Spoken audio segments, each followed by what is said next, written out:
ইনকিলাব মঞ্চের পক্ষ থেকে সারা দেশে ঈদের মিছিলের একটি বিপ্লব করে ফেলেছিলাম। একইভাবে আজকের যেই পয়লা বৈশাখ, আজকের যেই বর্ষবরণ, আপনি খেয়াল করলে দেখবেন সরকার অথবা কোনো বিদেশি শক্তির আরোপিত কোনো চর্চা এখানে ছিল না।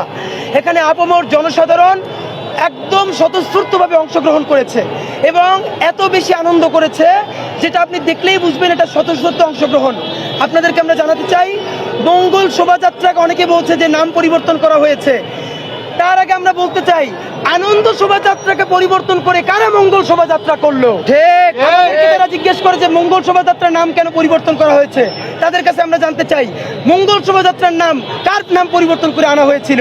সুতরাং বাংলাদেশের হিন্দু, মুসলিম, বৌদ্ধ, খ্রিস্টান আপামর জনসাধারণ মিলে আজকে যে প্রোগ্রাম করেছে, বিশেষ করে আপনারা দেখেছেন মাত্র আমরা ইনকিলাব মঞ্চের যে আমরা র্যালি করেছি, আনন্দ র্যালি, একদম শিশু থেকে শুরু করে বৃদ্ধ, নারী, পুরুষ সবাই আনন্দ করেছে।